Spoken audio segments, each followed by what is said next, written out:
Hello বন্ধুরা, কেমন আছো তোমরা সবাই? আশা করি তোমরা সবাই ভালো আছো। তো আজ আমি করব মুচমুচে খাজা রেসিপি। তো একদম দোকানের মতো পারফেক্টভাবে আমি এটা বানিয়ে দেখাবো। তো এটা ছোট বড় সবাই খুবই পছন্দ করে, বিশেষ করে বাচ্চারা তো পছন্দ করে খুবই। তো পুরো রেসিপিটা দেখার অনুরোধ রইল। তো এখন আমি চলে যাব রেসিপিতে। তো প্রথমে আমি এখানে আটা নিয়ে নিয়েছি। এখানে আমি লাল আটা নিয়েছি, তো তোমরা সাদা আটা নিতে পারো বা ময়দাও নিতে পারো।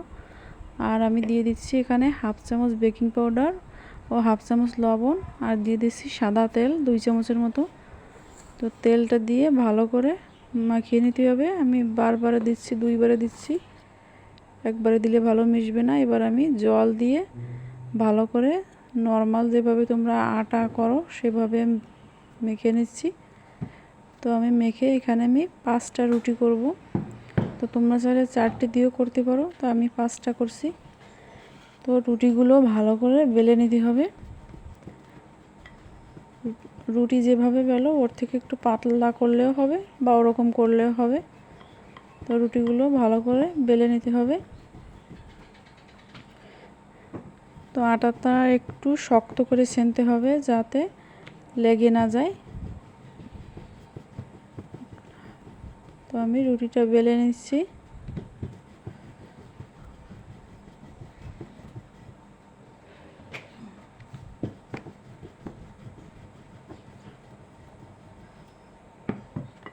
তো আমি রুটিটা বেলে নিয়েছি, এইভাবে পাতলা করে রুটিটা বেলতে হবে। তো আমি সবগুলো রুটি বেলে নিয়েছি। এবার রুটির উপর সাদা তেল লাগিয়ে নিতে হবে। তোমরা চাইলে ঘিও লাগিয়ে নিতে পারো, তো আমি এখানে সাদা তেলই ব্যবহার করেছি। তো তেলটা ভালো করে সব জায়গায় লাগিয়ে নিতে হবে। তারপরে আমি এখানে দিয়ে দিচ্ছি কর্নফ্লাওয়ারটা সব জায়গায় ছড়িয়ে দিতে হবে।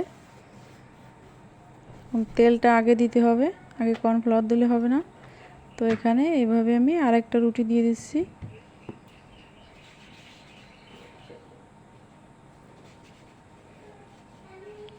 তো রুটি দিয়ে আবারও আমি তেল দিয়ে উপরে কর্নফ্লাওয়ার দিয়ে দেব। তো এইভাবে সবগুলো রুটি একে একে দিয়ে দিতে হবে। তো আমি এভাবে সবগুলো রুটি দিয়ে দিচ্ছি। তো আমি সবগুলো রুটি দিয়ে দিয়েছি। আমি এখানে 5টা রুটি দিয়েছি। তো এবার আমি এইভাবে এক পাশ দিয়ে এভাবে ধরে আস্তে আস্তে রোল করে নিতে হবে এবং একটু টাইট করে করতে হবে, বেশি লুজ করা যাবে না, আস্তে আস্তে করতে হবে। তো এভাবে রোল করে নিতে হবে। এবারে পাশ একটু মিশিয়ে দিতে হবে, একটু লাগিয়ে নিতে হবে। তো এবার আমি একটা ছুরি দিয়ে ছোট ছোট করে কেটে নেব। ছুরিটা একটু ধারালো হতে হবে, তাহলে ভালো কাটবে। তো আমি এটুকু সাইজ করে নিচ্ছি, তোমরা চাইলে এর থেকে ছোট বড় করে নিতে পারো।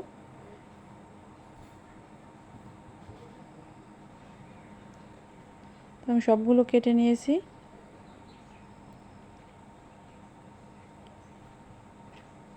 এবার আমি হালকা একটু কর্নফ্লাওয়ার লাগিয়ে হালকা করে বেলে নিতে হবে,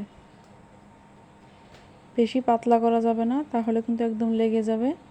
তো আমি সবগুলো এইভাবে করে নিচ্ছি। তো আমার সবগুলো করা হয়ে গেছে। এবার আমি কড়াইতে তেল গরম করে নিয়েছি। এবার আমি এখানে দিয়ে দেব।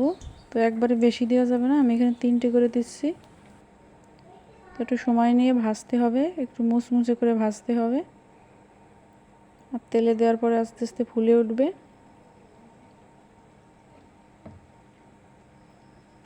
তো আমি এভাবে ভেজে নিচ্ছি। তো আমি এবার নামিয়ে নেব, হয়ে গেছে।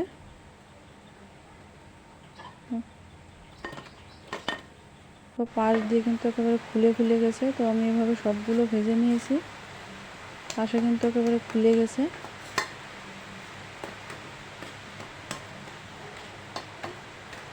খুবই মুচমুচে হয়েছে।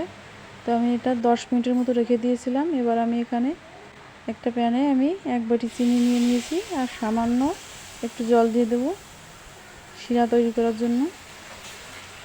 তো এখানে বেশি জল দেওয়ার দরকার নেই, সামান্য একটু জল দিলে হবে। তো আমি একটু জাল করে নেব 5 মিনিটের মতো।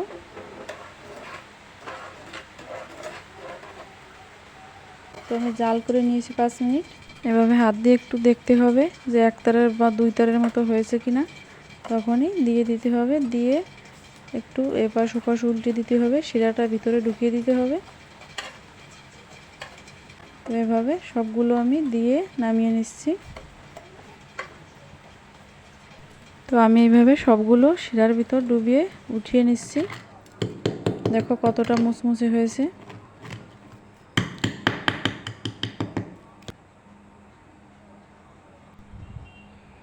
তো রেডি হয়ে গেল। তো তোমরাও এভাবে বাড়িতে বানিয়ে নিতে পারো।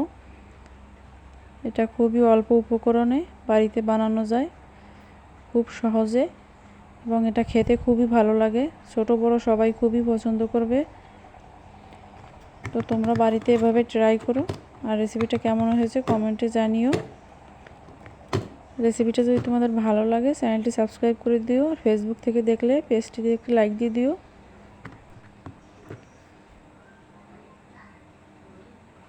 তো আজ এ পর্যন্তই, আবারও নতুন কোনো রেসিপি নিয়ে আসবো। ততক্ষণে তোমরা সবাই ভালো থেকো, পাশে থেকো, আর সাপোর্ট করো আমাকে।